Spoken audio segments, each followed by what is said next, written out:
Well, good day, good evening, good night, and I just got a notice that says Hangouts is going off later on this year. So You did for real? Yeah. yes, Oh, good. Hangouts on air is going away later this year. They've been threatening us for so long, and it's true. They don't give us a time, a date, and an hour. You know, We're gonna wake up and it's just gonna be gone. It's Gone. they're coming like Jesus. You don't know the hour, the time. It's gonna Oh be the my rapture, God. the internet rapture. But anyway, good evening, good night. That's really And true. welcome to our 153rd podcast. We're back on grass for a little grass interlude, and we're all excited today. But before I go any further, let me introduce my co-hostesses with the mostesses. I am nothing without these ladies. We have Andrine from Solely Tennis Travel. What's going on? I know. A mythical guest. So, Andrine, where are you today? I am sitting in a lovely, lovely, lovely living room in Brooklyn. She is live in Studio 1A in Ringle's apartment. Okay? She is traveling, and she has traveled all the way to Brooklyn. Listen, Brooklyn's my heart. I miss it.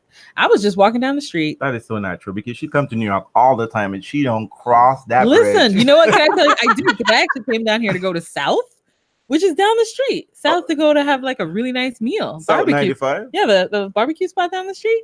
on I- Franklin Avenue. Yeah. Oh, okay. I feel like very left out. Oh, I know. It's I mean, but you know, I keep sad. trying to get a passport from foreign Ohio, but We don't let you out of this. I do have the driver's license that allows me to well, fly. you gotta hook that up. But you know what I mean? And you just got your husband and your kid. I mean, like, hey, Wait a minute. How long's the drive actually? The drive is shit city. The drive to Manhattan from here is like 8-9 hours, and the flight is like under an hour and a half. So I won't be driving. But I bet you the driving is cheaper. I don't know. Gas is high. yes, gas is high, and apparently we're about to bomb Iran, so Oh gas my is supposed to be $10 a gallon. Well, you know what? We could make it a party. We got to make it a party though. Well, For actually, when sure. 4 more black persons in there, it's gonna be hot. So I gotta get my AC out, and I'm trying to save my electricity there. Yes. Don't mind the whirling of fans. Okay. Luckily, I'm cool, calm, and collected. Yes, the fan is all blowing in Andrine. So right Thank now you I'm very much. sweating. I am Mm. sweating. You're Sweating. always sweating. I know. I'm always afraid when I go on a flight that they're gonna stop me and be like, "Hey, you sir, you have a bomb in your bag? Let's see." He's just letting you know that he was never any house Negro. He was always out in the field. Oh my God. I was gonna say something else, but I was sweating like. But you know what? Oh, I cleaned it up for you. Yeah, exactly. It would have been inappropriate for some listeners. But anyway, and of course we have Janina. How are you, girl? I'm way, way far away from you guys. You're with us in spirit. It's so close. You're Do you so know close. what? This is like what I do. I've met up with Janina in person, even slept with her. Now I'm here. You better clarify that. Because that I was just like, oh, the questions that are Including coming. Janina, okay? We Not have even. shared a room. We've shared a room. Okay, clarify that. Clarify We've that. shared a room, shared liquor. I Much tried, like- guys, but Andrine just wasn't interested in me. I don't know. I know. This is not what Pride Month is all about. Okay? Don't you dare. Don't you dare. All things just keep getting better. Y'all can try that in July. But don't try to steal thunder, okay? Like, Listen, we did all we could in Let the real in folk- Women's Month. exactly, okay? Y'all got to do that safely, okay? Let's not. Listen, I have to say, I think we're getting through Pride Month pretty Girl, we- safely too, right? Girl, we I- got 7 So more far, days. so good. they're, not Seven gonna, more they're, days. they're just rounding up children, so you are okay, right? Yeah. You never know, because honestly, with this administration, we always find out after the fact, right? You know, friend, people are missing. Well, Oh my God. Will you be participating in the activities since it's like super, super big in New York this year? it's World Pride, and it's gonna be in New York. But Yeah. I'm not so sure because When is that? it's next Sunday. Oh wow! Is that the final? Final Yeah, day. It's last. that we learned we should be calling a march and not a parade. Thank you, Andrine's Bastard Stepchild podcast. But you know what? Can I It's- tell you for real this year? It's a For real this year, it should be a fucking march. Yeah. People should be like, let's get serious out here. Right. Well, I wish more people would do that, but it'd be just turn it into a big celebration and dancing like it's Halloween. But that's Well, my personal. I mean, And at I'm least also, it's and not straight honestly, pride. I'm a little bit concerned about safety Yeah, I because know. there's a lot of idiots running around, and apparently, Yeah. Well, and people are bombs coming from all over the world. Yeah, Ah, and that's that kind of means amazing. that it's gonna be amazing, but it also means that a bunch of people can slip right through and be like, "Oh, they look like they're from XYZ." Well, I'm not even thinking about that. You could find the love of your life. Mm. All congregating in New York. All the gay Mhm. people in the world congregate in New York. Mm-mm. I was like, whatever. Yeah. No love here. This distance doesn't make the heart grow fonder; it makes the heart wander. I'm sorry. Oh my I god. No can't. romantic bone in his body. None. Look, a guy tried to pick me up today, and I was just like, "Boo." I have a degree in literature, a whole ass degree. Ain't nothing you can say to me right now that's gonna make me move the mountains. Like, Gosh, it's so bad. Should he have just cut you a check? Is that the way you're feeling? exactly. Right We're in a capitalist community society. Okay, let's gotta make no dollars. No, but he was annoying. But anyway, so with our introductions, we have 2 weeks of grass. It gets shorter every year. I swear to God, I feel like I turn around and it's just like Wimbledon. And Feliciana Lopez is going to take all the titles. Oh. Next week. You might be in East Block. Well, yes, it is a celebration time, celebration of grass. Well, I have to say for the grass season, I don't know if it's a lot of diversity. I don't have any repeat winners. Everyone is trying to grab a title. So we have on the men's side in Stuttgart that grass clay code tournament they created for Rafa. Berrettini beat Felix Auger-Aliassime. He got to another final, but unfortunately might be on his way to being. He got lots of time, so he's not gonna be We're not gonna label him yet. Yes. Oh yeah. lots of What in time. like 5 minutes will we? Well, apparently he's the prince. He's the prince that people calling him. Well, he's turned out to be quite lovely. Yeah, you know what I mean. I mean, listen, guys, he's like just outside the top 10. Yeah, and It's ridiculous. And you know what's even more ridiculous? He has not won a single match in a major.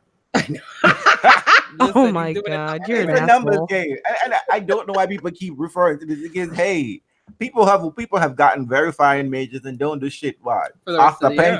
Ostapenko can barely. So She's a major winner, right? exactly, she can barely Poor win a thing. total level match. But you know what? This bodes well for him because he has an entire summer coming up, hard court, all those fabulous. He just has to get to like week 2 of the US and Open. he's managing his body, so that's good. There you go. So I mean, that's really good. I think he had to pull out of the French Open Did you watch that match?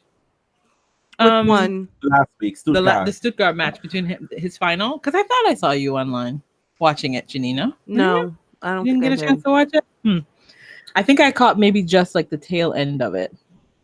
He has a tendency to like lose his way one service game. Mm-hmm. That's enough, as we know. You know what I mean? Like it was so funny this week when I saw him play Feliciano, and he was so comfortable. And then I was like, please let Feliciano serve this match out because Feliciano had like love 40 on his serve, Right. and he did such a good job with that hold. And then it was, lights out. Yeah, I think Yeah. sometimes they're managing Emotions. emotions, and I think also a lot of these young people thought that they would have inherited the ATP. You know what I mean? And the grandfather that they thought would have been done and dusted and would have been their coach is now still their competitor. Mhm. So I mean, it's very hard out here for But it's not harder than it was before. I have to say, these guys are lucky. They're luckier than like the Grigor generation. True. Oh, Or the Nishikori generation. No, that's very true. That's very true. they still have a chance, right? They still have a They're chance. still young. Yeah. Although it was interesting to see this past week when Grigor met with all the sort of next gen people that people had talked about, right? He played Grigor and beat him comfortably. Oh, Felix. Felix. Yeah. At at Queens, and then he played another person who was like another big deal, supposedly. Who was it? I can't remember. And beat him comfortably as well. So it was like, oh wow. Is it Shap- Medvedev? Shapovalov. No. Was it Shapovalov? Shapovalov Yeah. to somebody else. But it was interesting because it was like, ooh, look at them skipping over that last generation. You know? Where did Felix beat Dennis at though? Because Dennis said I might never beat No, him. he beat Tsitsipas. That's why. Oh, Tsitsipas said that. I Yeah, can't because keep all those you know what? words This is the straight. thing. He has a owns Tsitsipas Tsitsipas. since juniors. Yes. Okay. I love that matchup. And apparently Tsitsipas is like, I might never beat him. And I love the heartache that I heard. in Oh, his I voice. love that. I was waiting for that. You Thank you. haters. Thank you. Because here's the thing. Sometimes these junior matches carry over. Sometimes it doesn't. Because I think Andy used to beat Nola in juniors Didn't translate. and didn't translate. And now Banyan used to beat Federer in juniors, and that shit carried over. It's like I think it's the same thing with Chorich and somebody else. Chorich has like a losing head-to-head with somebody in junior, so every time you see him, he's like, "Thank you very much. I'm about to take your ass to the cleaners." Right. So I mean, people. It's one of those things, like it could be a mental thing, or perhaps it's a game thing. But Tsitsipas should mix up his game. No, what's so funny about him? He's like, I can't read his serve. He's good on both sides. And I was like, really? I'm like, I guess so. But like, you've played way better people. Exactly. So I think that's kind of mental. But is it though? Because look how quickly he's rising through the ranks. I mean, he's solid. I think it's interesting to see. But he's been solid. He's been healthy though. That's just the he was issue. unhealthy because the year he trained with Federer, he had an injury that forced him to pull out. He spent the winter with Federer in Dubai, and then everybody was super excited to see what changes you would see in his game, and then he got some sort of injury and had to pull out of the Australian Open. Then he had to deal with the heart palpitations recently. Yeah, so this himself. And I guess like we said the last time on the podcast, he finally had whatever surgery he needed to. So now he's actually the fully healthy person and he's 6'5". Oh, is he that tall? Wow. Yeah, you don't experience him that tall on court. I didn't feel like he was that big. No. You know one of the things, because we think Denis Shapovalov is really tall, and Dennis is only 5'10". I don't think it is. But I just think he moves better. He moves better than someone that is that tall. And I don't feel his height on the court like that. Like I mean, I think like a Delpo. Like maybe it's because he's not a slumper. He walks pretty upright. And then also I think where I feel his height is that his serve is getting better. Yeah. He's serving bigger. He just moves much more. As more in command with he's in command of his body. Yeah. Delpo is just like, I don't know where my arms are gonna go unless I'm serving. I don't know. Oh my god. You know what I mean? Like a lot of the tall guys, like Kevin Anderson, you just feel like they just like wah wah wah wah wah wah. Just like a lot of like limbs all over the place. But yeah, so in Hagenbosch, Manarino avoided the Julian Benetos curse. He got his first title finally. Mm-hmm. And that was on the men's. And he ain't never say shit about Federer, so there we go. Hey. That's what I call a good solid week. There you go. On the women's side, another heartbreak for poor Dana Vekic. I'm telling you, she is just the grass be bringing her up and dropping her down. It's not just the grass, girl. I mean, Dana Vekic. Listen, that's why I was like, I've seen Dana Vekic lose some close ones. I mean, I don't even mean close. I meant the sense that she was in command. Right. You know what I mean? But hey. She lost to Osaka in, I think it was Stuttgart or something. And I was like, what are you doing? And then we saw her lose at City Open to Sveta in a heartbreaker. And then this one, she started crying. She does come, but she does. Yeah, she was in. Is she a crier? Does she cry often? No, she was crying like Chakodatsia. Like, I mean, what's her name had to comfort Annabelle Cross. Had to comfort her. I mean, it was just like she was sobbing like she had lost a relative. Well, no, she lost that cash. She's like, damn it. I know. And to Garcia too. That does not bring you value. I mean, if you lost to like number one player in the world, but you lost Stop it. You don't lose to somebody who also chokes. Exactly. Who's gonna be the bigger choke today? You know what? Tune That's in. why she's crying. She's like, man, I'm playing the queen of chokers. I gotta get through this. Nope. You know what I'm saying? So Garcia won Nottingham, and wait, Garcia won a title? She did? Yes, she did. Right after like bombing out of RG, Roland Garros, she turned around and got that title. Good for her. She's so pretty. Wait, I'm sure there was another open. Something up. And in Birmingham, Ashley Barty took the number one title as She took the title and the number one ranking. Is that what you're trying to say? Yes. You know what's so great? Let me just say something as an aside. I mean, Ashley Barty, you can't criticize Ashley Barty for how she has gone about getting this title, right? She has steadily produced, she won herself a slam, and then she lynched a title and the number one ranking at the same time. She's not a slamless number one. Get it, girl. You know what I mean? She does all the things that you want someone to do. And she follow up with a title. She exactly. She didn't punk out because usually that happens. She's right walking around like I'm a bad bitch. Well, I mean, I wish she was. Exactly. She's walking around like, don't mind me. I'm coming through here. Nah, I think she looks angry all the time. Or does she just have resting bitch face? I don't know. Maybe it's because they keep comparing her to Margaret Court and Yvonne Goolagong. Oh, I have to say, I mean, had they always talked about the fact that Ashley Barty had an Aboriginal background, or is this something they just need to say something? She may have mentioned it because she speaks about, I guess it's been asked of her maybe, and she spoke about being. But how come they've just decided to add it to her bio within the last 2 weeks? I mean, I never heard anyone refer to it. I mean, unless you've known her for a very long time as an Australian. But this is the first time they're using that language. The first time I ever heard it was when people were dogging Nick, saying that he wasn't really Australian, and it was, what about this player and this player? That was the first time I heard it, and that was just like a couple of weeks ago. It is not something that has been constantly tagged onto her profile. It's not. It's new. So why? Well, you're right. Why? Yeah. Well, I mean, I think I think they're trying to give her colors, right, and to round out her personality. And I didn't even know, because I thought it would have been, if it were, I heard it in passing, not from a professional, but just someone on Twitter had said something. I was like, oh, well, yeah, talking about. Then I saw Kathy Freeman, who won the Olympic 400 in Sydney 2000, said, great. And I was just like, oh, okay, this is just one Australian top sportswoman congratulating another. And then someone accused us of being racist because we didn't like Ashley Barty. And I was just like, oh. Well, we didn't like her because she's Aboriginal? I mean, that would have probably made her a little bit more interesting. I was like, don't accuse us of that. Exactly. We might be showing favor in the reverse. You know what I mean? I was just like, what? Like, it is interesting that they've decided to add it to her narrative. But then why? Because I think it's going to create this sort of thing, that's right? What I meant. But why then, if that's the case, you're going to push that narrative? Are you pushing Margaret Court?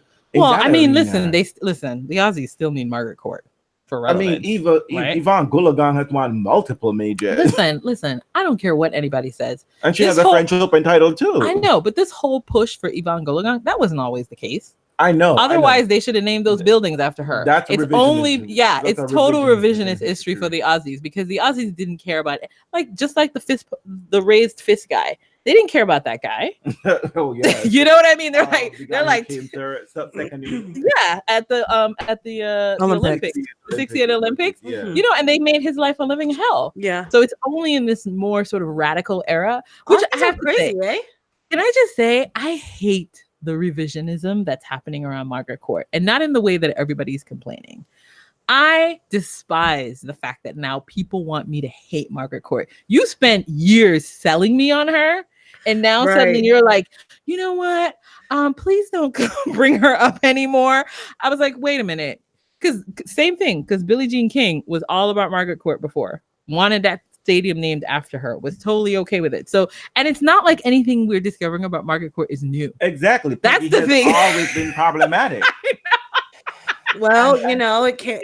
This is the woke time. They can keep their woke. And you know what's interesting? No one ever counted 24 majors for Margaret Court. Nobody. I saw, actually the black girl came coming. Well, it's so funny. You've seen that, right? You've seen the footage. I think they had like a footage. I think Tennis Channel had something where they put up her numbers, and it was weird. It was like it was in the teens.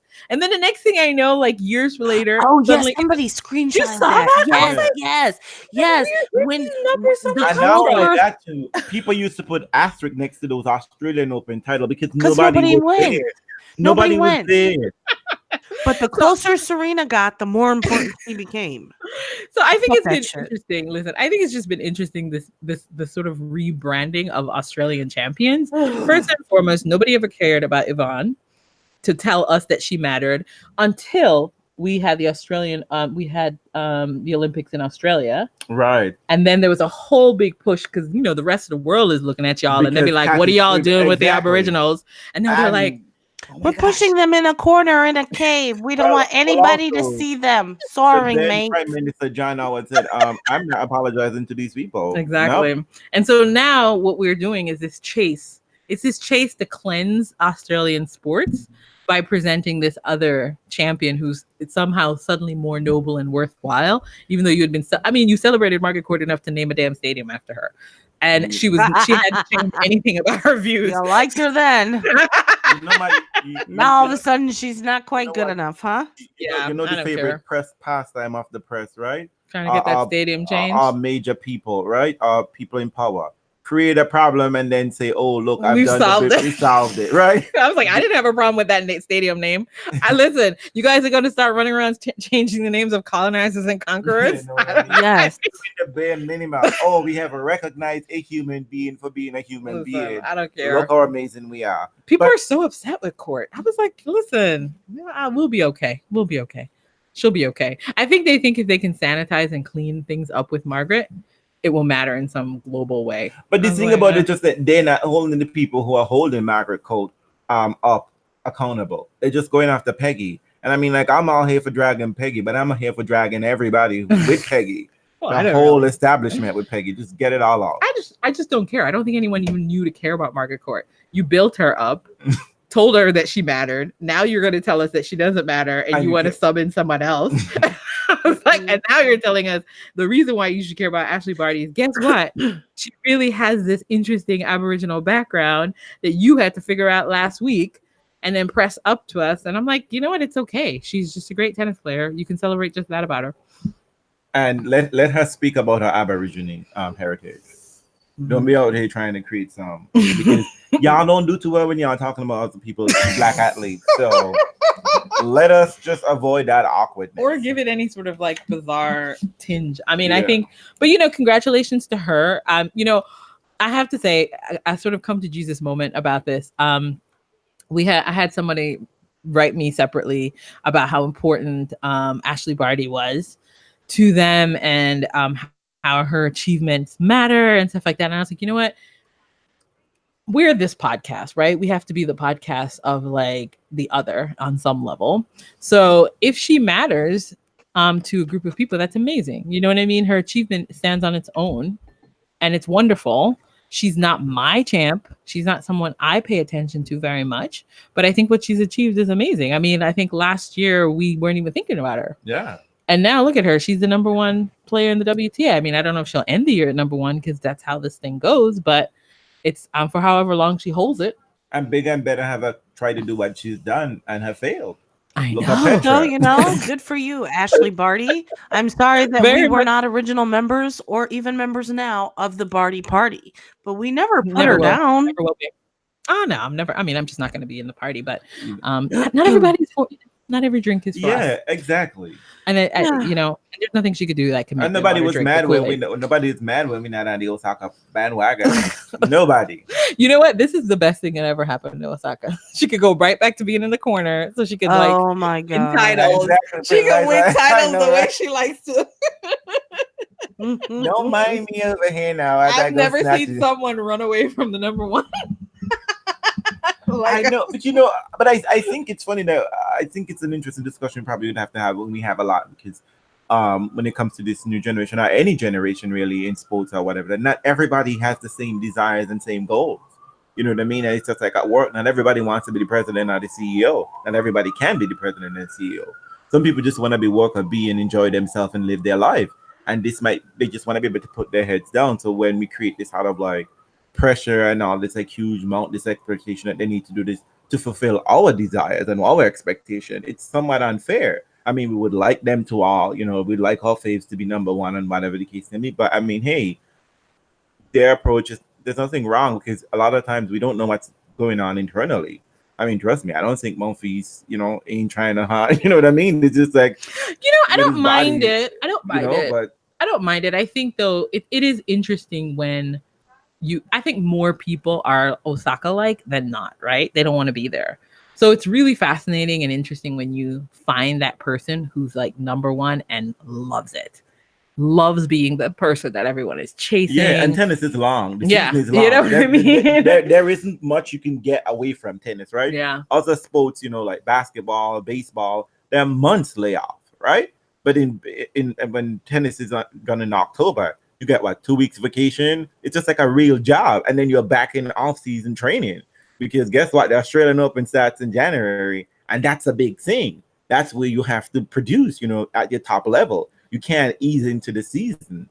So, maybe this is what, a lot of players might have to just manage their schedule differently. Well, I don't know, but I mean, when's the last time we had a number one on the WTA side that loved it? Serena. She's the only one, right? She always loves that shit. Yeah, like, did Kerber make it to number one? Yeah, Kerber.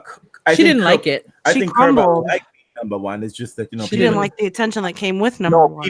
People didn't give her the attention. No, she did. She had attention. No, I think she crumbled. I think remember that little corner thing in the bottom with she and Murray, the new number ones, Oh, right at you're the right. bottom, You're and they were right. like, "Federer will be back." Like, she's big in Germany. Exactly, that's what I'm saying. I meant in the sense that she did have more obligation as a number one, but I don't think the press or anyone else. Caroline Wozniacki, I think, enjoyed being number one when she was there. Yeah, I think she enjoyed it, but she didn't love it like it was a battle for her, like Serena. Yeah, but she wasn't getting. But she's not getting. But she wasn't getting the accolades as most number ones would get because she wasn't winning majors. Yeah. But she enjoyed being number one. I think so. I think she seemed to enjoy it. Yeah, so that was another. But I guess it's different strokes for different folks, right? I enjoyed it. I saw someone put out Venus, sort of. I don't remember that much of Venus. Me either. It seems like a lifetime ago. Serena was just like, nip. Serena walks in. Actually, she makes her crown straight, and she's like, "Here I am, bitches." Didn't really enjoy being number one, and she doesn't enjoy the limelight anyway, right? In general, so it wasn't the thing. She's always comfortable letting Serena shine. Serena took that to a whole other level. Of the ladies that are up and coming, who do you think would love to be number one and eat it up? And would just do it up. Be like, I'm number one, bitches. Come get it. Donna Beckett. Number one. Vika liked it. Yeah. You don't think, who did you say? I said Donna. If she could get over her final GBGBs, she might love it. I think she would have fun with it. I do. Definitely not. Fidolina would love to be number one. Fidolina will be posting on Instagram every 5 minutes. Every 5 minutes, be like, look at me, bitches. Sabalenka. I'm not so sure about Sloane Stevens. She might enjoy she don't like it. She would like it for 2 minutes. Definitely not Maddie. Belinda Bencic will cry. Too much pressure. Not Contact would roll over. This girl, Andreescu for sure would love being number one. Anisimova seems like she'd be of it. She has that energy. Oh my God, Kenin. Yes, she would. I won't enjoy it. I won't enjoy it, but she will. And that means I don't want her to enjoy it. I don't know about Sakari. Ostapenko wouldn't. No. Putintseva if she ever. I tell you, oh my gosh, she would have a blast. Yes, that would be the soap opera. That would be. She's the number one we deserve. I would love that because right now she's so mean on court. Imagine giving that number one Monica Puig. Oh, Monica Puig would enjoy it. Let me see. Cornet would be a number one we deserve. Give me that number one. Definitely not Van Oudvan because she would tell everybody secrets. Nobody wants her. Definitely not Petkovic. Oh, that would be. That's about it. Ivana Rivera would cry. What is that? You know who would be Serena Trustea? She would be. Jeannie Bouchard. No, that would be the number one. That would end our number one. Oh my gosh. I had more fun contemplating the number one than the number that one. That would be a number one. You are so shady. Number one. If she gets the number one, they're gonna ban number one for the shit she's gonna do. She's gonna do all kind of good. And it doesn't speak of be like, we no longer have a number one position. Leave her alone. She was having a blast, you guys. I'm gonna mean on and off the court. She's gonna have reality show in the But in the listen, if locker Jeannie room. got herself and her game well enough to get her ass to number one, she can do whatever the hell she wants. Because I feel like she's a train wreck right now. But that's what I'm saying. She's gonna do anything she wants, and that's a problem. And that's gonna be a problem. But anyway, Hagenbosch had a ladies tournament, and they get what, $20,000. Listen to me. What? That was the winner's check? Yeah. Girl. What? That means the first round check is what, $5,000? $500. $500. I want my $2. Listen, I don't even know if it's worth it to play. That's what I said. It might cost you more to play. That's what I said. I mean, I'm sure there are challenges on the ATP that is more money than this Hagenbosch on the women's side. The men's side is a lot more money. Simon, get on that. I'm just like, who won Hagenbosch? Kiki Burton got to the finals and lost to Alison Risk. Oh, Risk, yes, Risk. And Risk got bageled in the first, and then Risk was like, "No, girl, I am gonna spoil your hometown fun." You know, Risk just didn't want to hear her boyfriend talk to her again like that. Oh, girl. Oh, shit. And I mean, it's only worth it going to Hagenbosch on the women's side if you win it. So I just say that's true. Don't go if you're just gonna come in third. That's really sad. I know. Yeah, the price point for that is. I mean, it's embarrassing, and I'm just like, why is someone talking about this shit? I mean, like, seriously. Well, you still need something on. Well, it's interesting that you would have a grass tournament. There's so few of them. Why wouldn't you have one that has a good money attached to it? Exactly. That seems super cheap. Yeah, that's just dumb. And imagine this is tennis too, and tennis is lawn tennis, right? I mean, like, that is the thing. I mean, grass should hold a level of prestige. Like, this is supposed to be. Yeah, like well, it doesn't clearly. You get a $5 check for the win. I mean, you know what it is? You get that check, but then the tournament says we minus some of the entry fees. And you get it like negative 20. Technically, you owe us 20. You owe us money, right? You're like pulling out your dollar. Exactly. Oh man. Well, let's just talk about the men. They're just better. So on the they get paid the big bucks. On Birmingham, so Barty won Birmingham, and in Mallorca, Bencic. I was looking forward to Bencic winning this tournament. She took out Angelique Kerber in the semifinals, but Sophia, whatever her name is, Sophia. I don't know. Sophia Hennon, yeah. No, there's another name she goes by. Sally, I don't know. What? Oh, I know my two names. No, yeah. We know how to pronounce both, right? No. She has two names. Like, she said, no, my name is Sophia and Sophia, whatever. But Kenin beat her in the end. I think it was like 3 tiebreakers. No, 6-4 or something. 6-4 in the third set. Yeah. On the men's side, Lopez. Janina, I don't know if Lopez heard when you said he was ugly. That he was just like, fuck Janina, I'm gonna get my life together. He's looking pretty damn good, isn't he? Girl, I was like, surely someone's gonna take this out. Someone's gonna take out this hermano out. I mean, grass is the only tournament where suddenly Lopez is backhand. Yes. Well, his game suits grass. I mean, he's a serving volleyer by nature. I mean, his butt is so big, if he falls down, he just bounces back up. This is good for him. Someone was there and they were like, Lopez was wearing some sort of like thong or like, jock strap, like, Stop. Stop it right now. Stop. I hope that's why people go to Lopez's match. They're not there for the tennis. So imagine when they paid for like two matches and they get both of those, and then they get all that ass. They had to go back and buy more for the rest of the week because he's gonna stick around. I mean, he won singles and doubles, and let me just say, that is the amazing way to bounce back from having an allegation of match fixing. But you know what? Can we just talk about that match fixing? Can we please? Can we talk about the fact that we did not hear anything about it that we didn't talk about it from his statement? I mean, I just read an article about how you can have like ethics cleansing, which is basically you're not performing ethically, so you put together a body and group, and then you're now ethically cleansed the problem. Oh. I feel like Lopez has winningly cleansed the problem, and also by aligning himself with Britain's number one son. Nobody's going to be asking Lopez about match fixing. Yeah, know what they we just say want to say, how do you feel being a part of Annie Murray's comeback? But the truth of the matter is, Feliciano Lopez has barely made it out of round one of any tournament that he's played all fucking year. All year. And then now he run. gets accused of match fixing, and Well, he here's the comes back and wins singles and doubles. That I'm is just gonna- amazing. You guys, it's like magic. You know what's so interesting about it? First and foremost, why is he even allowed to play with the allegations out there? That seems strange to me. Like he addressed it in the press that it was some sort of mistake. Well, you don't get suspended for match fixing allegations. Janina, here's the thing You about gotta tennis. prove it, right? Janina, here's the thing about tennis.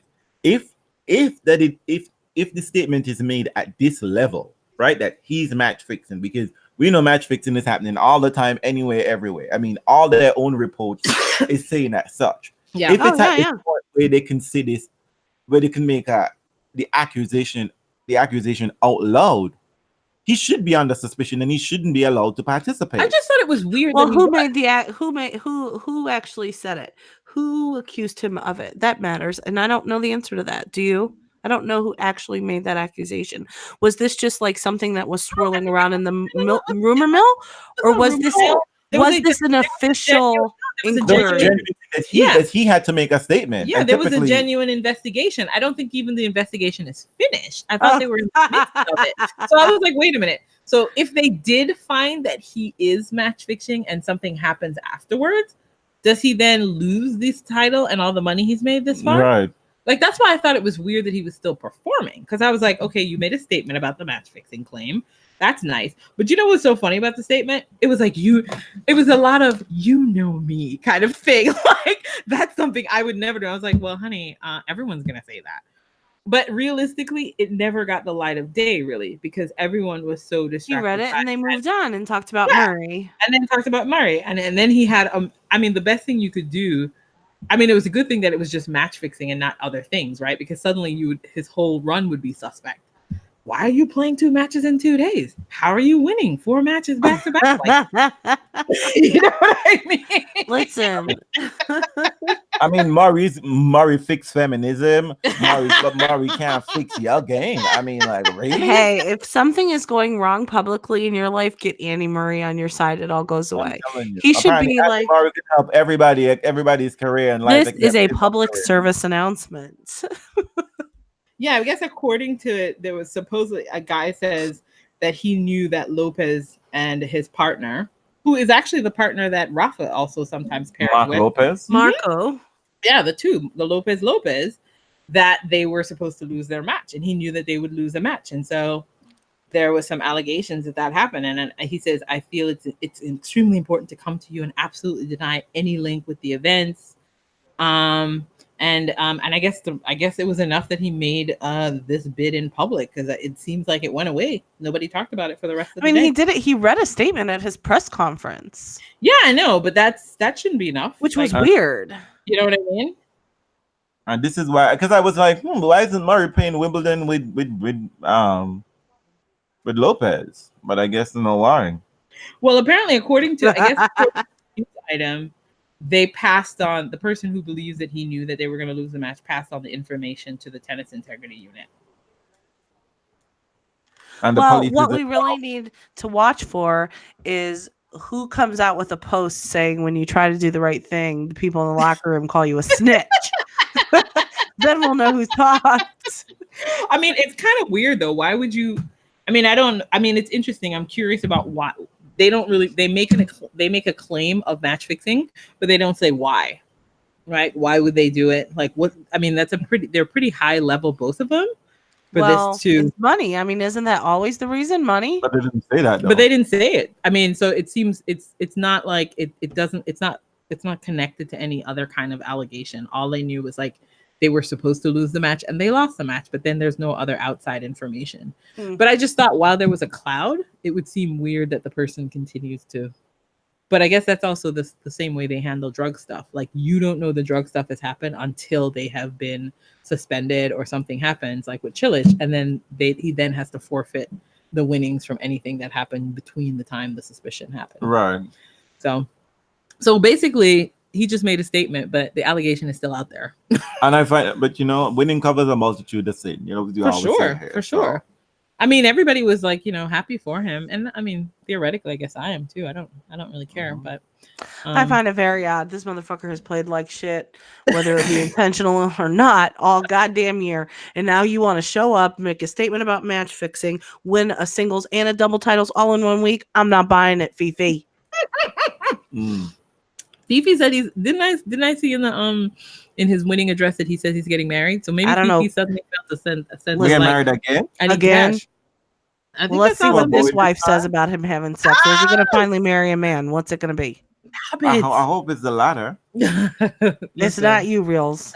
And it's not Rafa. Stop yourself. Oh, go, girl. I think I want Rafa to cut my throat. Please. Leave Oh my Fifi God. out. I am not Petra, okay? I leave people's men alone. So what else do we feel about the grass? I mean, So- Roger Federer won another title. That's kind So of like I a big mean, I deal, was isn't gonna it? skip. I was gonna skip the Federer. I was like, you know what? I have a podcast. I should be watching more tennis. But I can't really watch much tennis at work now because these motherfuckers got me really doing real work. But Janina convinced me this morning. She called me like before 7 o'clock. I was just like, oh my God, we gotta watch Federer win another title. I was just like, oh, okay, I guess so. And you know what? I mean, look. I heard he wasn't very good in the first set. First I of saw all, him struggle tennis for the last couple listen to days. me. So. Listen to me. It was in the first set. It was just like, how many first of all are we gonna miss? Because I think at one point he didn't go on with that 50%, and that was just first serve getting in. 50%, 50%. They were both. I was just like, are we? Which stat is this? This can't be first serve. Like both of them are struggling. But but Goffin, I mean, like it is so. He really has to get out of his. I like this dude. This is my hero. No, he did that already. This is the thing. Goffin did that at the World Tour Finals. Roger cleaned his clock 6-2, I think, in the first set. Lord. And then he turns it around in the middle of the second set, and he's like, and then it was over. Fed was like, bye-bye. I get all of that, but I'm telling you. I thought he was done with it. You could see the moment where Goffin is like, oh my God, I'm playing Federer. Or I'm beating him on grass. No, but he's just Yeah. like, oh my God, like this is really, I'm playing Federer. When like, did he do that? Was it in the tiebreak? Well, I mean, because he had like triple break point. Because if Federer is serving 50%, you're getting chances, right? Like, Lots of chances. Lots of chances. Lots At and one lots point, and he had lots. like triple break point. And Federer like to call in that out wide serve, right? And Yeah. down the tee. Federer was guessing. He was just like, I hope this goes in. I hope this goes in. And then sometimes when it goes in, Bernard's just like, let. Okay. Federer hates that. So, but I mean, Federer turned it up in the tiebreaker, Yeah. right? Like he really He got it did. together. He can get so cold-blooded in a tiebreak. But you know what happens when Federer serve is off? He's not committed to come forward. No. Because he's just like, I don't know where the fuck is this ball's gonna go. So I'm gonna look stupid. He's a mess. I'm gonna look stupid. But the thing about it, what I would say is just that I must have with Federer that not everything breaks down at one time, right? Like he never comes out there like a hot mess like Petra, where it's like we're missing by a countryman. Because today his backhand was saving him because he was painting the line. Which is hilarious. I know, right? Right? Who would have thought? He was just like, he was just like really committed to hit the backhand. I was just like, wow. You know what's interesting about that though? I noticed that. I noticed that with Felix. Like even when they're losing, that's what I noticed when I saw him live at Indian Wells. He's committed to still going for a shot. Right. And sometimes it bothers me about Federer, but he's just going to play that fearless tennis, even if it's not working. Well, like he'll lose a point going to his forehand or something. Right. And the very next shot, he's going to do the exact same shot. Like, because he's so damn good, he knows at some point it's gonna fucking work. Right. He trusts his game that much. In their game. And Serena does the same thing too, right? She's just like, why isn't this happening? Right? Like it's like, why isn't it working? Where is it? Particularly her serve, because it's the same looking serve all the time, right? And she can just like, I wanted to go here and just like, I love it when it's not going there and then it finally goes there. She's like, what the fuck, where's this been? Where have you been? So usually it's when she's already breakdown and she's like, fuck you. Right. And then they get into this zone. And then it's just like, oh, okay, I missed my chance, right? Because that's why Goffin just like, oh fuck. Well, after that tie break, and I'm watching, and Federer breaks, and then he breaks again, and that you could just see, like, Gofan getting smaller. Gofan just was like, fuck. Yeah, he's done. Yeah, Because it's true. it was boring. Like it got boring. I was like, hurry up, let this be over.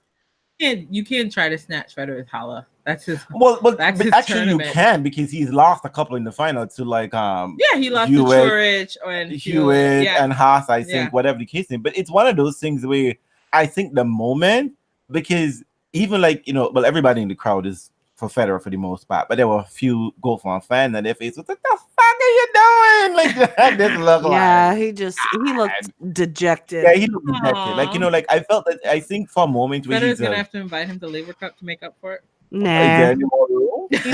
Listen, he doesn't have that killer instinct. Yeah, but I mean, it would be exciting to see them play doubles though, like how he would. Rafa and Federer always. That's what works. But everybody gotta play though. You gotta play more than one doubles though. No, we can change the rules anytime. It's his tournament. But that was no. But it's so funny. Federer. I love him. And Federer knows it, and that's the thing that bothers me. It's a 500 tournament, right? And Federer's like, I just didn't know if I was going to be able to do it again. Get the fuck out of here. Federer knew. You know what? Federer was just like, I just need to get to the tiebreaker. And then I didn't watch the speech. As soon as it was over, I was like, okay, I'm going back to bed. And I did, and it was great. But I want to know if during his speech, did he talk as though he was not coming back? No. I mean, he says he hopes he's back next year, and he got a little choked. I think Federer is soaking all of these things. So, but it was interesting because Federer said, I think Merkel said, like when I said it's done, it's done. Like they come to some sort of agreement. No, but it was interesting because I think Federer really struggled this week. Oh yeah, he was on the edge in the Tsonga match, and he was definitely on the edge. Because Tsonga was coming for him. Listen, Federer was a set and a break up, and then the next thing I know, I went to take a shower, came back, and he was, and I was like, what? Listen to me.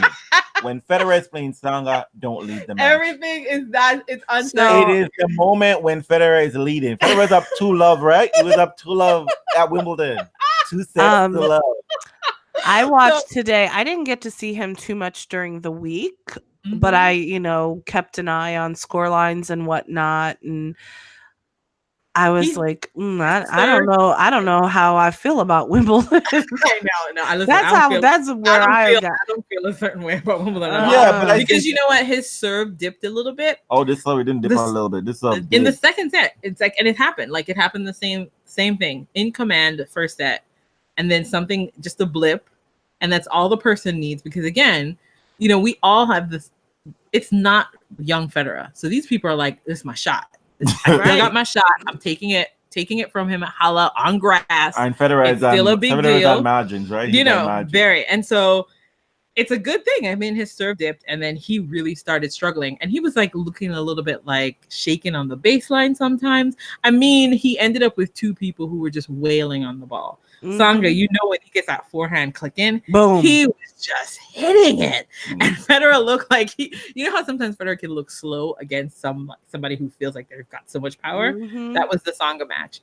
And then it was the same thing with RBA. RBA was just like, I don't know, like that backhand down the line was like. RBA is not a traditional Spanish player. So no, he was hitting him and it was just like, oh my gosh. Federer was scrambling every now and then, sometimes out of position. That was weird. I mean, I didn't see one point of that, but I was scoreboarding it and I was like, something is not right. It was messy. So I actually do think that Federer, when he said he thought that he didn't have a shot at the title because he was surprised that he got those 2 matches. He was playing like shit. He was like, because he's like, this isn't working. And he has said that. He said that he is surprised that his game hasn't quite come together. The only reason why he feels comfortable is that he survived his matches, which is what he said, and that he knows he's healthy. Unlike last year when he had that hand injury. That's the thing I must say that when I was watching him, I said, like, at least he's healthy. The grass display didn't kill you, right? Yeah. Because you're still out here trying. You're still out here looking at, you're hustling. But it's just like, it's the things when you don't have to hustle. That's what's the problem now. Like the serve is like completely off. But I mean, he's committing, but he just doesn't look. I must say that on a whole, I don't see any sort of tight. No, I guess tight didn't win, but the gameplay, like you can see what he's doing out there. The point construction, that's what I mean. Yeah. the point construction is sloppy. It's And well, sloppy. he just feels like he's been out hit. Like he's been like outplayed. But I mean, like hasn't allowed- Goffin, but you know, Goffin. If Goffin was CC Pass, that would have been rude. It would have been embarrassing. It would have been embarrassing. Thank God for us that it wasn't. And I'm surprised Zverev didn't sniff this out. no, I Zverev lost, so he didn't. I thought Zverev would have been in the final. No. Who beat Zverev? Lopez. No. not Yeah. Lopez. Yeah, Yes, I think it Lopez. was. Which Lopez? Feliciano. No, Feliciano. That was a different tournament. Real stop tournament, making it no. sound No, crazy. I'm crazy. Who beat him? I don't know. RBA? Was it RBA? I'll tell you right now. So yeah, I mean, I actually thought. Listen, I thought Sasha had a chance of getting to that final. Did he play doubles? Who got to that? Did he play with his brother? But Goffin beat in Goffin. in tiebreaker. That was a good match for Goffin. That's what made him feel like he was playing really good tennis, because he thought that was like he turned things around. But you never know. I don't know. The thing is, so now we've got him. He secured the number 2 seed at Wimbledon. Is he? Yes, he's now number 2 in the seeding. Yeah. With the ranking. So that means that he might have he might have a quarter with Rafa. Is that how that works? What? Rafa's number 3? Rafa is number 3. Probably number 3. Yeah. I don't should put think that they're gonna. together. Yeah, Put I don't know though. Rafa might end up lower since they fuck with the rankings sometimes. Rafa might end up what? Lower than 3. I don't know. Yeah, who would I take think his when they place, did the though. scoring, he's going to still be ranked 3. 3 because they take it 2 weeks out. Yeah. It's a week or 2 out before they sing. So I think the ranking is 1, 2, 3. So you have a chance of getting a Federer Rafa semi. but Rafa might show up at Wimbledon. No, he's going to show up. He'll Listen, show up. you Now, saw how the many way- rounds he you saw the plays is way a whole Tina nother Tony- story. You saw how Uncle Tony always feels himself after an RG slam. He starts thinking his nephew can do anything in the world. Okay. So we'll see. Huh. But it was So how are interesting. you- Nobody what? None of the top dogs were around. It was just No. Federer. He's Uh-uh. the only one that played on grass. Yeah, and Serena, you fucked up. But we'll talk. I don't understand why she didn't play somewhere. I mean, but Venus did. Yeah. But you know what's so funny about Venus? I mean, Venus plays out with a everywhere. whimper. She still don't. Out with a whimper Yeah. because she was in the lead. She could have saved us from Ashley Yeah. Barty being number 1. Mhm. She was up a break. That's why Osaka don't like her ass. That's why Osaka don't fuck with Venus. You know what I mean? That's Nobody why fucks with Venus. Serena is a road dog. 'Cause Serena would have hooked her up. Serena would have hooked her up. You see? I Venus. just really wanted Serena to get some match play, and I don't understand why she's play somewhere. Look, Serena's Serena's is doing hitting the at Rafa. Patrick, and she's hanging out with Sierra and her baby. Yeah, in and the they're like, pool, and I get all that, but you know what? You could have played a You know couple what? rounds. Serena's doing what? Listen, Serena's talked to Rafa. Rafa never plays grass anymore. And then Serena's That's like, because he sucks. Serena's really good at it. I know. She's like, but how do you show up and not play? And he's like, I just play hard. It's the same thing. well, anyway. they have done this anyway. I Oh mean, my god! they typically don't play anything. I think Venus trying to get some points going because she's like 44 in the world right about now. God, I can't tell last I saw Venus in these numbers. I was like, oh, I gotta scroll down some more. Mm. But yeah, I totally expected. I mean, I thought that she herself had mentioned that she would have showed up at one of these tournaments.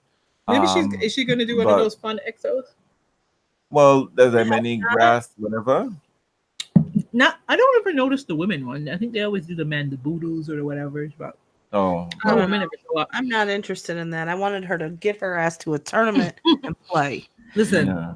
Yo, Serena's she got weaning out. you She got hell about it being prophetic, being like, girl, you gotta.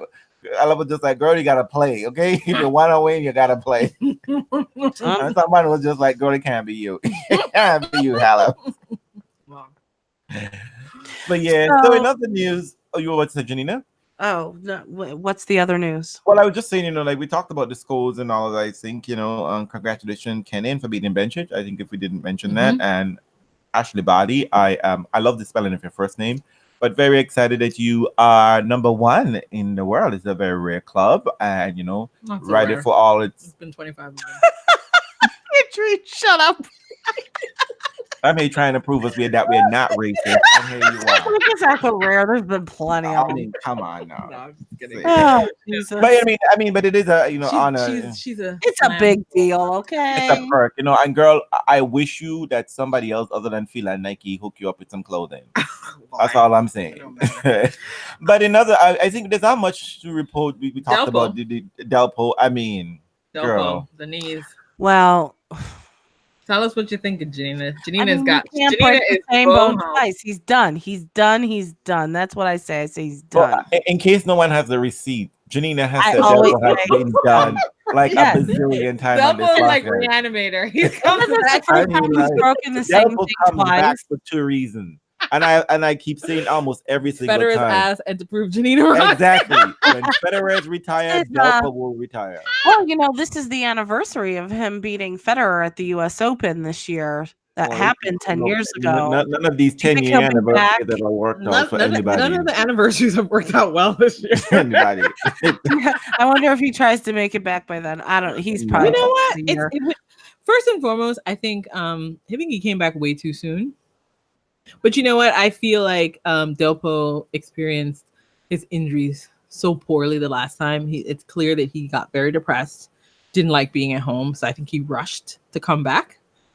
And unfortunately, I don't know. I mean, But he doesn't change anything, though. He did. He went to a slice on the backhand side. But I mean, that forehand was still. I mean, like when the wrists were constantly the issue, right? Yeah. He came back and he kept doing the same thing over again, and it's just like, dude, you're too big.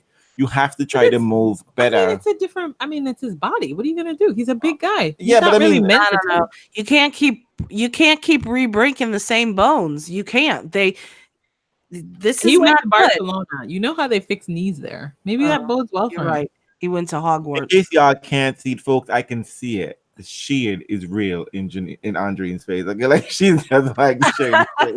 I'm not even being shady. I'm just like he felt very good. He went to Rafa's doctor, I think the doctor convinced him to do a non-surgical solution. Didn't work out.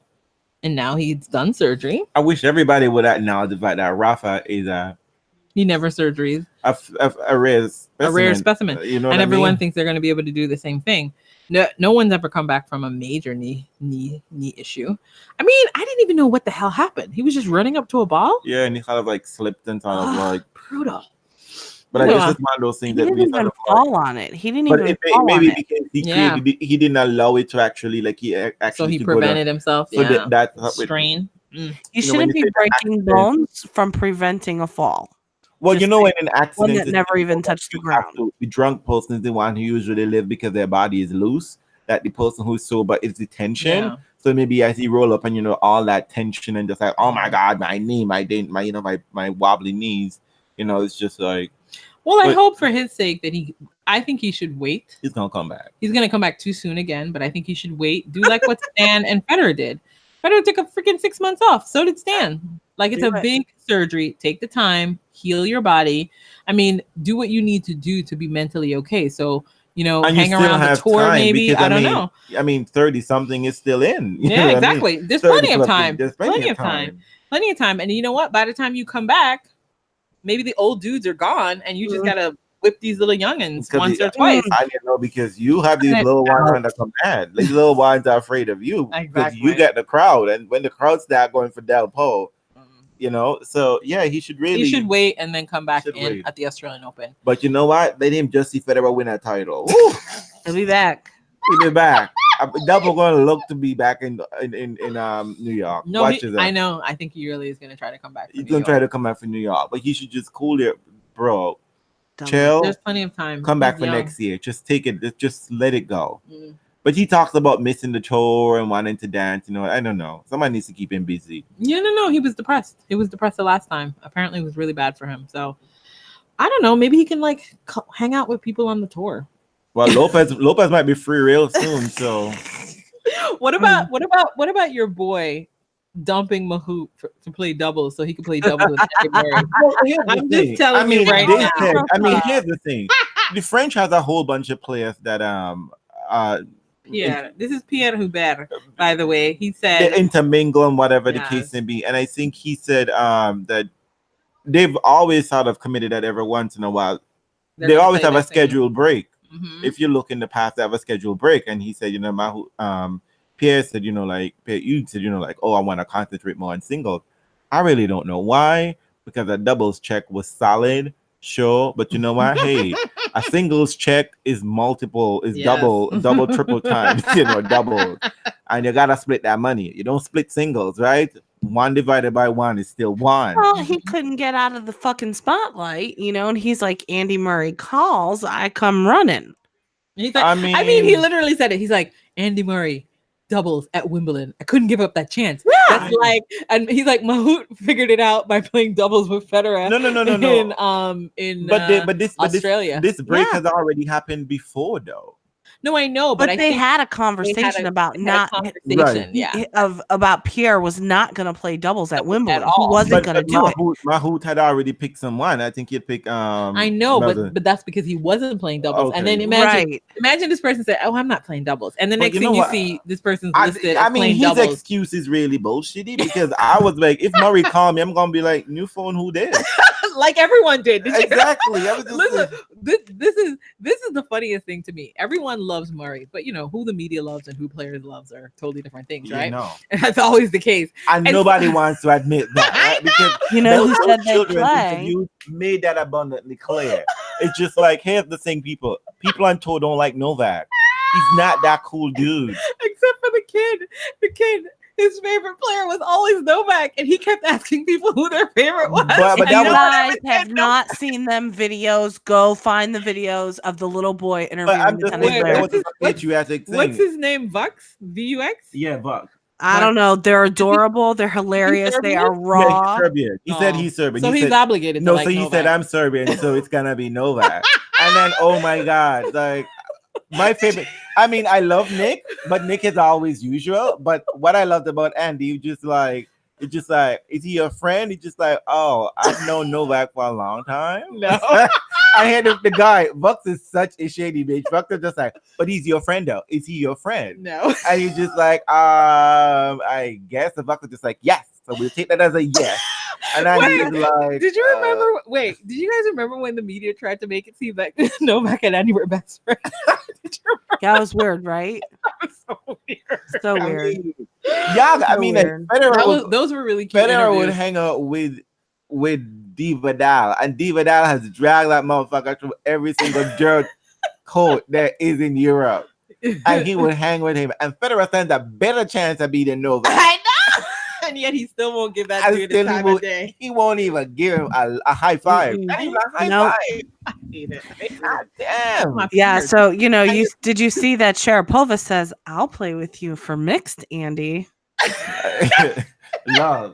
Listen, Andy Bonasaurus is even trying to play with him for mixed too. I mean, everybody's trying to come in for Andy. Andy, you want a mixed doubles partner? You better get Okay, somebody that let can me- play. It let me ain't be very Sharapova. selfish about this, though. I have a problem with Andy Murray playing doubles at Wimbledon Go on. because it's going to be so annoying. All of the attention, all of the chatter, and it's like also it's going to make grounds tickets that much harder to get. Yes, it is. Do you know why? Because he's not. I mean, yes, they'll probably put him on center once in a while, right? Because hello, but Right. it's like usually doubles is playing on other courts, right? And because it's gonna be best of crazy. what I said. And it's best of, and it's like, damn, that means casual people are gonna want to line up. It's just gonna create a lot more. But do you really demand. think he's going to do that well? I mean, come on. Listen, he won this damn title. Yeah, Well, but this is Lopez- a Grand Slam. This is, But here's the thing, all here's the the thing. biggest teams will be there. Well, I mean, we'll This see. is Pierre you. And let me tell you something. He only has to What? choke once. You see, this is Mahout know how this work, right? They know how that shit work. Mahout was solid. Pierre you can make magic. So Mahout can compensate for the erratic of Pierre you. But you see the Murrays, they don't too fuck. erratic. They don't fuck with that kind of. They like schedule. They like reliability because this is precisely why Jamie is just like, I want to win, bro. Oh my god, I totally forgot about Jamie saying no to Andy. Right? That's like He's like, I everybody. need a good partner. I hope I need y'all. a shot at the title. Let me tell y'all something. The ultimate shame would be if Andy does get the title Listen and to me. Jamie does. And he The has best- to play let's- Jamie on the way. The best tennis soap opera y'all don't even know about is Jamie Murray and doubles partner. I know. Because that is how come they always blame the other person when it's really Jamie right? the whole It's time? always Jamie can't keep a partner. And it's always their attitude and the kind of shade that Jamie be giving people on and off the court, right? And you see, Pat Hughes ain't used to that kind of mess. Pat Hughes is looking for love and comfort. Listen, you know what I mean? He just thinks he's gonna play 2 matches and it'll be great. So we'll see how that goes. Listen, I'm happy to see Andy Murray back. God, people really like Andy Murray. I haven't missed him, but I'm happy that he's back because I missed him. Yeah, this one missed him. You know me, I was like out of sight, out of mind, which was brutal. I really did. I missed him. I love it. Totally indifferent to Murray. I know you are, which is why when I went on my timeline early and everybody was like hemming and hawing about Andy Murray, I was like, "Where's Reels?" Because I need somebody to be up in here. Oh my god! Look, well, and you know what? I know you have. Janina has missed him. I mean, I guess so, but you know what? He got new teeth, so I guess. And he looks great. His teeth look amazing. I want to know. I know he didn't went to a dentist in England. Listen, Nisha Corey, take note. Andy's teeth look great. America, right? Probably. It had to be because it looks like a disaster. So yeah, it's probably American. The good thing about Andy Murray's teeth is he has done little things over time. It wasn't one big, huge, drastic change. That one feels like it was. My thing about Andy Murray, such a bitch. It has been lots of, that I am the teeth Nazi. I know you are. Been are. lots of little changes over several years. Oh and my now gosh, this is the finished product. Yeah, sometimes I'm so cold-hearted. But I saw Andy and I was like, I bet you now they're going to talk about doubles like it's the biggest thing in the world. Who was that guy? Who was the guy that insulted doubles? Who was the British player that insulted doubles? Dan Evans. I bet he wasn't a partner choice. Oh, I know, right? Now doubles is going. Now they're going to talk about doubles like it is the best thing since sliced bread. Hell yeah! But you know what? I do hope that this would draw attention to the other players. I hope the male players and the female players. Good luck, Reels. Good luck. It ain't gonna do. No. You're asking for a whole lot, buddy. I know, right? They won't care. But I do think Andy has the chance. Listen, I don't care. He's not in pain on that hip side, but apparently his serve is not there. But was it ever there? It never was. So this is going to be problematic. But you don't need that in doubles. You don't need that in doubles. Exactly. So I actually think he might have fine. A second life in doubles. But would he want that though? Listen, he just wants to play, right? He just seems like he wants to be out there. He don't seem like he wants to be at home with those. He doesn't need the money. He's already made that singles money. He's missed. Let me tell you something. Look, that shit don't work out too well for Hewitt. Hewitt been running from his kids for ages. But Hewitt doesn't. He doesn't have.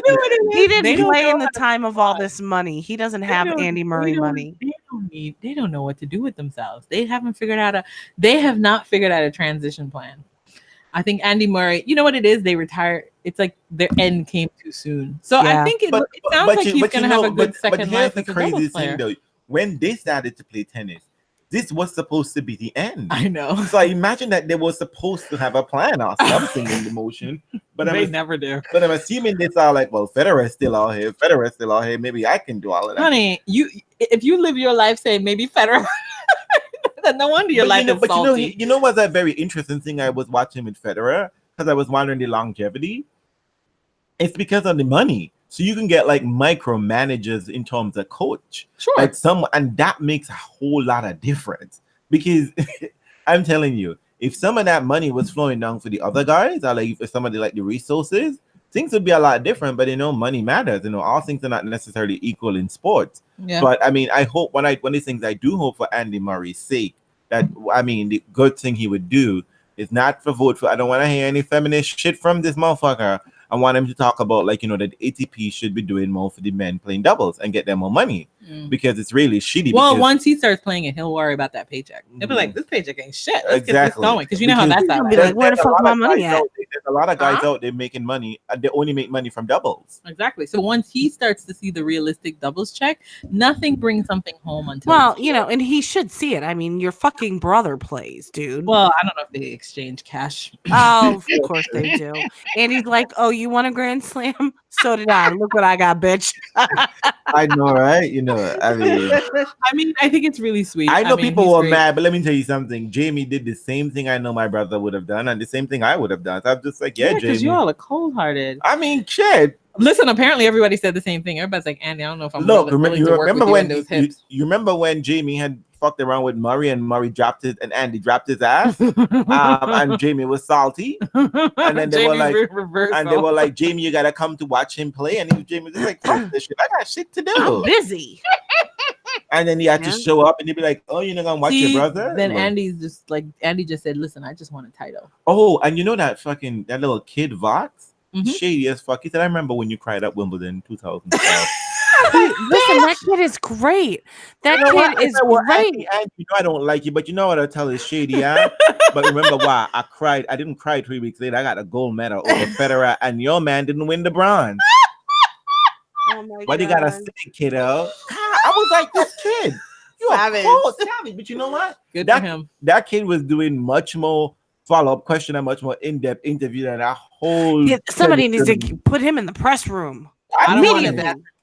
Listen, what they need to do is stick him in front of Novak so he could suddenly lose his train of thought. Stop it. All right, let's wrap it up. You put him in front of Novak. He's like, you're kind of my favorite, but only because you're Serbian. Okay, so I want to end on a somewhat serious note. Somewhat. Yeah, well, a serious note and then a not so serious note I'm gonna really end on. Okay. It's been, I mean, like, we never got to talk about the David Law interview with Janko Tipsarevic. Tipso Jank Bring this on us now? No. We never got, but there was a rather interesting thing that one of the things I wanted to point out is that David Law just sat up in there with his whole chest and talked about, Nick Curious got mental problems. And I was like, the fuck? Psychiatrist, Dr. David Law. And apparently it just seems to be this thing now, now Ash Barty is talking about this, mental issues. I'm just like, what is she talking about? She talked about, just dealing with the issues, not just now winning, but going up to this part. And I just think we really, really, really need to talk about. We really shouldn't be out here trying to diagnose people. And there was an exchange recently with Nick Curious again, of course, where Nick was just like, they were like, shouldn't you be talking to someone and all this thing, like forcing this. I need just like talk to Novak. Novak says he can help. And what's Novak going to talk to me about? What's he going to tell me? What is Novak going to tell me? And they're like, I don't know. I'm just like, so if you don't know what he's going to tell him, why are you insisting that he should talk to someone? But wait a minute. One of the best parts of that interview when they were asking him, why don't you talk to Novak? Why don't you talk to Novak? Nick Kyrgios turned everything around and nobody could answer him. And he said, what about when Novak treats ball kids this way and does this and that? Do you guys act like this towards him? And they said, sometimes. He's like, no, you don't. And he's right. Well, well, that is something I think we talk about all the time here, right? We know that. But it was interesting to see him be the one to actually say it and to call them out on their bullshit. And also for them to be like, sometimes we do. No, you don't. No, you don't. You ain't never told Novak he needs to take some time off or be punished with hard labor or go to therapy. Come on now. Well, that's the thing that's interesting. I think what's noteworthy is what people decide is problematic. Because I think who's problematic and what is mental illness and what isn't, because the reality is they don't really care about Nick's state of mind. No. If he was winning, they would not care if he continued to do those things.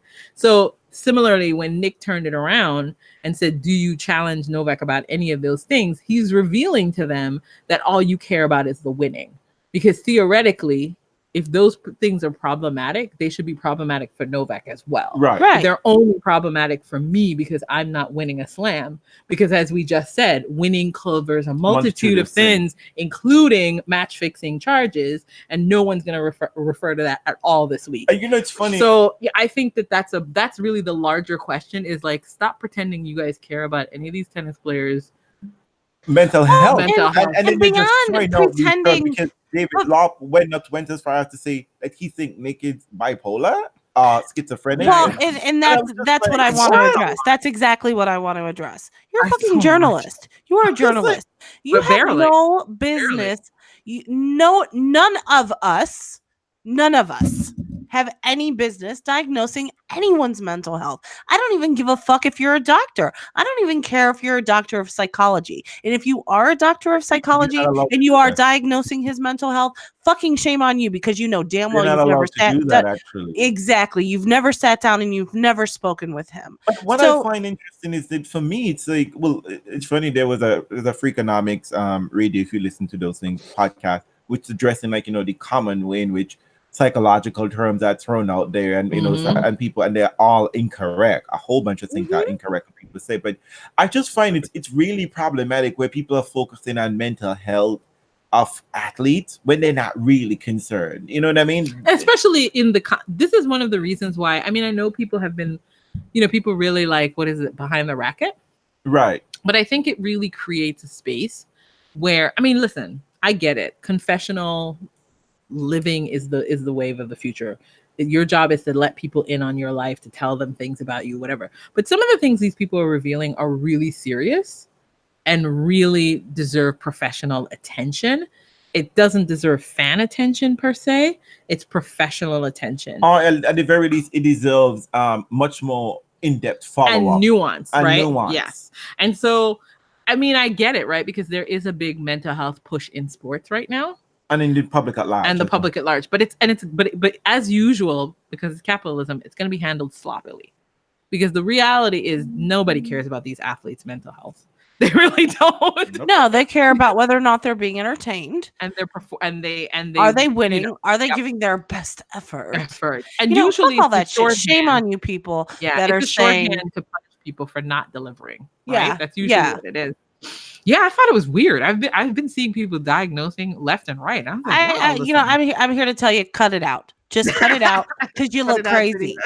So just cut it out. This is not your place. And it's inappropriate. You're going after generally. You're not doing anybody a service. No one. Well, you know, mental health is the excuse when you don't perform up to whiteness. Well, whatever. Something is wrong with you. You're off the mark. Which is usually what that is. Ooh, I just saw some naughty text on this phone now. But you know, I mean, for me, zip it, spill the tea. We just talk about stop spilling shit out in public.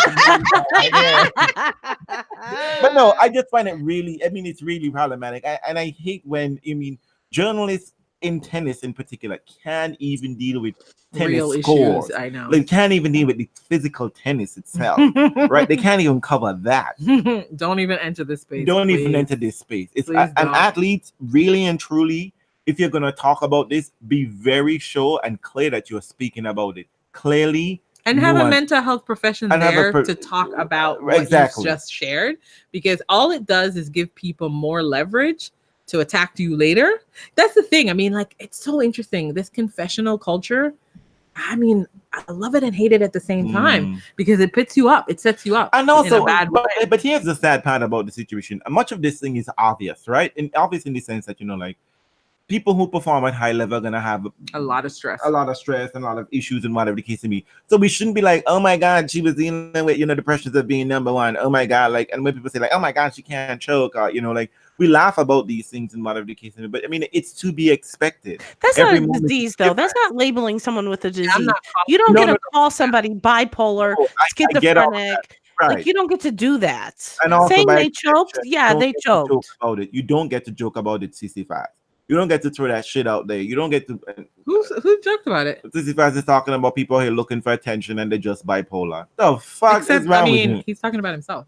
Girl. I mean, he's self-diagnosing his own issues. But but anyway, so please stop it. I mean, like, usually when we say it, nobody deals with it. But just it's so annoying. And then it. But I mean, right then and there, I was like, I just find him so unpleasant. But go for it. But we know how this oftentimes, particularly players that you're often trying to label with having these issues, they all look a particular way, right? Girl, that's all fun. But meanwhile, there was some. You had another good thing you wanted to end on. Oh yes, the good thing I want to end on. This is Pride Month, and I'm still waiting for an ATP player to come out. Just saying, you're free to come out on this podcast. You should get Nick to do that. Nick, what is his name? Nick Nemiroff? Makavo?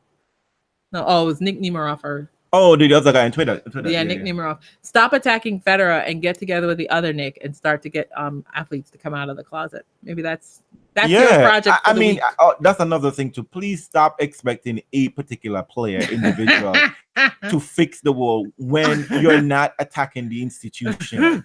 I know. It's like you're going. It's like Tragic. HR going after a particular. It's like going after the homophobic guy at the office, and meanwhile they're not having any culture training, right? They're not, you know what I mean? Like when the whole environment leads to this, you have to attack the institution. It's the institution's job to fix this problem. Oh, it's supposed I don't to know create. if anyone's going to come out this year. I don't really need anyone to come up. I just need them to feel safe and pleasant. You know what I mean? Well, they're not going to. Come on, stop it. Look, we're not stupid. We're wishful. Apparently, everyone told me. Everyone says that it's nice and safe out there. Yeah, well, that's ironic because there are no out gay men in the top 100. So it's got to be the most safest place there is for sure. Girl, don't say that because when an ATP player tried to say that there are none. Nobody has ever come out and said it. There are rumors. People got mad, right? They said he was homophobic, but nobody can point to a player, right?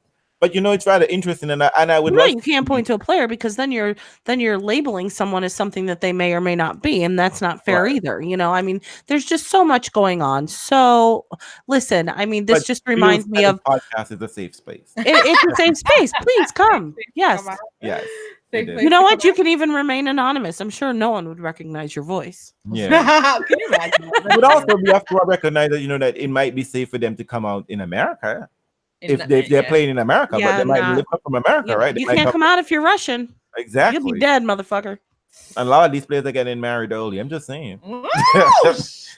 Yeah. Anyway, Karen Kachanov is gonna have a baby. So excited. Well, he and his wife are gonna have a baby. No, did you see his wife is having the baby? Right? Okay. We spoke about that. He's just like, oh, I'm having a baby too. Yeah, we already talked about that. Men, stop saying that shit too. Cut it out. Ain't nothing coming out of your vagina. He's saying that for real. Yeah, and then I'm going mad when the man says babysitting this kid, right? You see how you Yes, are? I am going to be mad. You are not babysitting your own damn kid. That is your responsibility as a parent. You do not babysit. You're both baby. You're both No. having a baby. You know, parents don't Only babysit. One is delivering the baby. Cut but it they're out. both having the baby. No, they're not. Feeling that she feels like that's Nope. new age. Nope. All right, we'll let the mommy have this one. That's right. You can have it. I thought it was eye rolling myself. But I'm having a baby too, bitch. Please. The fuck you are. You Anyway, help make the baby. I can't wait for ATP and WTA Day preschool. I can't wait for that. I'll be so excited about it. That's a reality show. Olympia's gonna be running shit. Believe that. Her Quay. I know. Oh God. So the next podcast, thank you, Andreen, for reminding me. It's going to be on Friday. Friday night. Yeah, Janina got work to do to come up with a theme. It's gonna I got be popping. nothing. I'm just letting you know right You now. never have nothing. I know, but I'm just Never putting have it out there, nothing. okay? This I want y'all to know is the time that Reels finally has to, you know how he likes to remind us sometimes. This is Troll. my podcast. Right? Well, bitch, come up with the theme, okay? It's on you. I'm gonna put it out to the fans. Come up with a theme for us then. You lazy bastard. We'll have a theme and it'll be fun and it'll be live. Yes, it'll and be it's grass. Friday We love night. Wimbledon, right? Wimbledon is our favorite tournament generally, right? I think so. It's the Yeah. prettiest one. It's the prettiest. By the time the US Open gets around, we're exhausted and want it to And be you know what over. I love Wimbledon about? Because Federer can't wear that ugly brown suit. It's all Federer white looked and- fine. it's No, he white, does it's not. now white and red. You know Look what like I a piece noticed of about Delpo. Federer? Look like a piece of Delpo. You know what I noticed? Federer is getting very gray. He might want to Yeah. have Mirka take him to his Yeah, he's her gonna have his hair done. stylist. He's gonna get his Love. hair done. Get your hair done, Bill. Get I'm your sure nails the kids did. probably said, like, look, those kids are big now. They can walk and talk Wait, did on you their see own. that Federer said that? The girls are 10? Wow, they're 10. They're gonna turn 10 this summer. We're old, y'all. I know, right? And that's just the thing, right? Yeah. They can walk, they can talk, they can go do whatever they want to do. So now we got to monitor four kids. kids. Federer's girls are 10. I remember when they were 0. So now I feel like Ah, I'm I no. really- remember when I was pregnant. I've done this for a long time following that man. We need somebody else. Yeah, Oh this my is- Well, you know God. what? Because this is the 10-year anniversary of beating Andy Roddick in that last final that sent him to retirement. Okay, that's not the best match. And I don't wait till the seventh. I know wait till the seventh. Anyway, folks, let's get going. Janina said she wasn't feeling well. She wanted to talk for But like she 20 rallied. minutes. She rallied. So let's give her Like a a round of applause. trooper. Yeah, clap No. for me. Andrea and I are gonna have another drink, Yes. yes. Yes. and Janina's gonna go hang out with her husband and kid. I Fair am. trade. Enjoy that, Janina. Oh. They're not even here. Oh, well, enjoy. Lock the doors. Lock the doors. Pull the shades. Okay. Put up a for sale sign up front. Sorry, I moved. Oh no, I wait, you moved. did. You know what? Put up a condemned sign. Building condemned. Do not enter. You Do know not what I mean? enter. Unsafe zone. Exactly. And sleep for like 2 days. Yeah, that sounds great, actually. Anyway, fans, comment below. Don't forget to like us, love us, and if you don't want to Review give us on iTunes. That's going away. no, it's Hangouts that's going away. I love it. They're like, Hangout is leaving. You try YouTube streaming. Are we going to be able to do that? I don't even know. Oh, I don't even know what that see. is. We'll We'll learn. see. We'll Look. learn. I mean, there must be some fans out there who's like a real tech guru. They have to be We're one. tech gurus. Help us, people. I We mean, will pay come you on. $1 We're not a asking for week. money, at least not yet. You know what I mean? Listen, we I'm know happy already. to pay them $1 a week. I'm fine with Look, that. I can afford that. Dima, I see you out here, talking to Chad and telling Chad that he's a real Venus fan. Look, Chad is a Serena stan, and you're messing up your application for Stat Girl. Okay, so I love it. don't play yourself, Dima. And to all the lovely fans out there, wish you were here hanging out with me and Andrine and I. But you know what? You can be like Janina and just, Oh my God. I don't know. Enjoy it from a distance. Exactly. Mm.